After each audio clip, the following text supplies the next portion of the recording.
Hello, and welcome to Leadership Ripples with Leah Fink. On this weekly show, we talk about the actions that you take as a leader, how they all have a ripple effect going out not only into your team and your organization, but even into people's personal lives. So, on the show, we use real life examples from real leaders like yourself so we can learn from them, understand them, and ultimately make sure that we grow and that as leaders we can create the kind of ripples that we want in the world. If you are watching this live, I certainly invite you to leave questions, leave comments, and even if you're watching this and we're no longer live, if you want to put questions and comments in there, I would love to be able to get back to you. Now, if you have been enjoying the show, you're a regular listener. First of all, thank you so much for doing that. And if you have been doing that, I would greatly, greatly appreciate a review. You can go to our podcast website, pick your favorite podcast provider, and leave a review and rating there. And that would be so, so helpful. And I'd really appreciate that. Now, this week we're going to be switching tracks a little bit. We talk a lot on the show about the responsibility of leadership and how, as a leader, you can step up your own game and be more responsive and be more effective. And today we're going to be talking about it a little bit from the other side. When you are talking with your leader, what can you do to really communicate and get your needs met in the best way? So PV wrote in after one of our previous episodes. He said, "You talk a lot about how to behave as a leader and about the inherent power that has. I'm an entry-level supervisor, and I honestly feel like I have very little power in the company. Yes, I realize I influence my team, but compared to all the people above me, it feels like nothing at all. I really felt it when you talked about only having the 4 options to respond as leaders, as I feel like I'm always trapped in going along with whatever leadership says, whether I agree with it or not. You mentioned there were some other ways to get your voice heard by your leaders, and I was wondering what those were." So thank you for that question, PV. And I'm so glad to hear that you've been enjoying the show, reflecting on it and thinking about these things. And I'm just going to also again reiterate, middle management is hard. The effort it takes to be responsive and responsible for people that you're leading and also dealing with everything that's coming from above you, that can be made so exponentially easier or harder from your leaders, right? And that's why we talk about the responsibility of leadership. It can make a huge, huge difference. And sometimes you can feel, yes, very trapped in this space where you're trying to both manage and be managed. And of course, it can also feel like you have very little power compared to all the things that are coming down from above. So with that in mind, let's start by talking about some of these ideas. And the first thing I want to mention is a reminder. And that is that when you have less power in a situation, you are being led by someone, it doesn't mean you have no power. When I hear people talk about things like feeling trapped and like they have no influence, often we can feel very powerless. And what's really helpful to remember is we always still have choices. We still have influence over our own lives, over the things around us, influence on other people, even when we're not in leadership roles, of course, or when there are people leading us. And that trapped feeling, if we get stuck in that idea that we don't have that power, often means we don't fully embrace the abilities that we do have. We don't fully embrace the influence and the choice that we do have. Now, I'm not saying that that choice might not come with consequences, because that can certainly happen, and you have to always be weighing those for your own life, measuring this is actually a good choice. But we do always have power. We always have that kind of influence. And how should you use it? Of course, this is the question of the show. Let's talk first, let's do a reminder about what PV mentioned, those 4 options of what you can do when someone in power gives you a directive. So the first option is you might agree with it and you go along with what they say. Great, that's the easy one. You could disagree with what they say and not go along with it. You could agree with what they say and choose to not go along with it. We talked about this a couple episodes back about why you might do that. Or finally, you might disagree with what they're saying, but still go along with it. And from what PV said, it sounds like he feels kind of trapped in this 4th option, which he is certainly not alone in that, right? We've talked about this, that your way of responding, whichever those 4 options feels more comfortable to you, is going to be based on how you've learned to respond to those with more power than you throughout your whole life. Parents, teachers, bosses, everyone. You've learned whatever strategy you feel works best for you. And of course, for most people, it is going to be that last strategy because we don't like conflict, right? As a culture, as individuals, we don't tend to like conflict. There's vulnerability, of course, when there is that power dynamic. And usually we don't have the skillfulness to address a differing opinion in a way that we think might actually do something. Everyone's complained about something, talked about how they wish something was different, but so often that change doesn't happen because there does. It takes some skill and it takes some knowledge and some different strategies to be able to use what you want and communicate in an effective way that might actually create that change. And especially if you're talking to a leader in a business situation, there's probably specific things that you can say that will help you get your point across, create that understanding, and create that relationship that means you can walk away with a win-win. So that is what today is about, is how do you advocate? How do you communicate in that way? The first thing I think we need to consider in a situation like that is, what do leaders want? And I'm going to add a quick caveat as we start talking about this. In an ideal world, as you've heard on this show, everyone would be power conscious, conscious and aware of their own power. They would be taking steps to get regular feedback. They would be responsive and aware in their leadership. That is the perfect world. But the world is not perfect. And realistically, most leaders haven't been given the opportunity to develop these skills. They're not taught at all how to be responsive, how they track their impact and get feedback. And what happens with that, and this is what happens to us all and has happened to us all, is the burden of that heavy lifting of maintaining the relationship falls on the people with less power. People like PV when they're talking to their managers. So, like I said, this is not the ideal. We're always working towards a more ethical way where the leaders, the person with the most power, is the most responsible for this.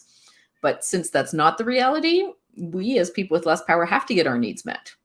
And so this is what the show today is about, is we're taking that extra step. We're choosing that. And of course, this can feel like a really big step. I know a lot of people often feel disconnected to the leaders above them. And think about it, we're affected by their decisions. We don't have all the information that they have. And so they're making these choices that affect us. And it might feel very different, very unknown. We don't understand what's happening. So that makes it hard to have empathy, right? Why would you feel like you care about this person when maybe they've had, even if unintentionally, a negative impact on your life? Like the amount of times I have heard, I'm sure my boss is a nice guy, but I've heard that statement many, many times in different ways because people can recognize, yes, my boss is human, but he's really negatively impacted me maybe. And it can be hard then to find this empathy and think, well, what might my leader want? How might I create this healthy relationship? Because it's ideally not supposed to be our responsibility and it's hard to find that empathy. So we need to start thinking from this place of what is actually going to get our needs met and what's most effective. And we've talked before on the show about this balance of control and empathy, and argue this is another balance where, to me, empathy really wins. If we can keep this in mind, if we can think about how we truly want to support someone because we might want to be supported that way, you actually get different results. And I would say that those results are more of a win-win. Everyone gets their needs met. The results are much better. So we're going to keep that in mind. And you can start by just thinking about yourself. If you have someone coming to you with some feedback, or they want you to do something, what might you appreciate in that situation? Would you like them to yell at you and accuse you and blame you in front of a bunch of people? No, I really doubt it. What if they asked you if it was a good time to talk or for a good time to talk? They didn't put you on the spot. They gave you some warning. They made sure to not give you feedback in front of others. You'd probably like that. Would you like to understand what's going well before someone gives you some constructive feedback? I'd hazard a guess that's probably true. Would you like someone to suggest a problem to you and also suggest a solution that they're willing to be a part of? Wouldn't that make you feel better? Wouldn't that make your life easier? Of course it would. So why wouldn't someone like that? So if you think about what you would appreciate in a situation where someone has come to you and is giving you something to work on, or they're telling you about a problem, well, let's apply that to the leaders we work with as well. And so I'm going to just honestly suggest some strategies that you can use. You can write these down, think about how you might apply them in different situations. That's really what I'm going to use the time for today is let's start thinking about this. First of all, when you're communicating things that are helpful, use simplicity, consistency, persistency. Keep it nice and simple, but keep at it and make sure you're giving a consistent message. Be clear, direct, calm, authentic. Think about the type of communication that will really create that type of connection. You can think about maybe when you might be triggered, what might be really hard for you to talk about, and what would you need to make sure you stay regulated when talking to this person. And you might even think ahead of time or identify in that conversation if there are differences in leadership or communication that are going to cause some tension when you have this conversation or future conversations. And of course, with all of this, you want to understand their perspective. So even if you don't agree with it, even if it's something totally different, can you take the time and genuine care to ask about their perspective, why they see things that way, really try to understand it and be able to reflect back to them that you heard things.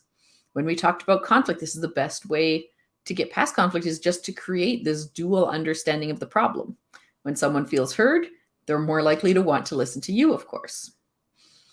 You also want to focus on things that you want in the future instead of sticking to all the bad things that happened in the past, right? Instead of griping and complaining about things, you can talk about the curiosity of what might be possible in the future if things changed. You can be clear on your outcomes. You can talk about all these great things and then make sure you're not holding them too closely, that you're not too attached to a particular outcome, but that then you're willing to work together to get to there. Of course, you can also ask for feedback for yourself and you can respond to that. And part of that might also be figuring out with this, what is working, what's not working in these interactions, what you might need to persist a bit more with, and what might be smarter to let go. That can be based on the feedback that you're getting. When you are looking at problems and solutions and different ways to do things, try to have the largest possible perspective on the situation. You may have less information than the people who are leading you and higher levels of management, but as much as you can get that broad perspective is going to help because it means you can evaluate the likely impact of these various alternative solutions. You can describe it. And so you have a really good sense of how that movement forward might actually work. And then, of course, you can use different bargaining strategies. I like to joke about, like, if you want a kitten, start by asking for a horse and then back it down. And maybe even throwing in some humor like that to make this a little bit more fun. And finally, if you are really worried about this, if this is feeling very much on the edge of safe or like I'm risking too much to do this, avoid taking this on alone. Join with some other people. Using that collective power from your peers will actually help get that message across. But once again, while using these other pieces, don't form an angry mob and show up at your leader's door and be surprised why they wouldn't listen to you. Still use these strategies around communication, around how you present problems and solutions. So there's a much bigger list that this hopefully planted some seeds, gave some ideas about how you might speak to your leader to get your needs met, to advocate for something, to create some of this bigger change. Like I said, it's not an entire list, but it's a good start. And I want to kind of start to close this by talking about one final thing. And that is, I've shared some of these strategies with people before, and I had someone tell me, well, this is all just brown nosing. All right, this is just trying to curry favor with leadership and suck up to them. And I don't want to do that. And I'm going to respectfully disagree with that. That could be your perspective, of course. I think that to me, the difference is that if we're approaching this truly with empathy, with the idea of building connection, with the idea of building a win-win because we genuinely want to move forward in a healthy relationship, and we're willing to sit in this space that might be a little more awkward, to talk about some of these things that might be a bit harder to address, that's moving away from brown nosing, right? It's actually a genuine desire to get healthy outcomes. And I will say the other difference with this, and this is why I really hope people will take some of this on, is, to me, brown nosing or sucking up, whatever you want to call it, is about avoiding conflict and just going along with what the leader says. And my ideal outcome for all of you as you start to use these strategies is that you can shift things and propose different ideas that might conflict a little bit with what your leader said or their opinion or what they're hoping for. You might propose changes to something that they implemented. And when we do this in a really healthy way, it actually moves away from this false harmony where we're all pretending everything's good, going along with decisions that we don't agree with. And this is actually one of the best ways to say, no, I have a different opinion. I have something new I want to try, and I can present that in a way that's very respectful to both of us. So PV, as always, I will be following up with you. I want to thank you for such an interesting question, for a new perspective we got to play with today. And if you would like to get your questions and answered on the show, I would love to hear from you. You can find the link for that in the description below. And as part of that, of course, I like to follow up with a session to make sure that we've answered your question and to say thank you for contributing. If you prefer this in podcast form, that comes out on Friday mornings, and you can find the description for that. You can find the link for that in the description below as well. I want to thank you so much for listening today and engaging. Even though we may be leaders, of course, there's other leaders and people that we're working with and learning from. And I really hope that this helped you think of some new ways that you might get your needs met in something that's super healthy and collaborative and supportive for everyone. Thank you so much, and have a great week.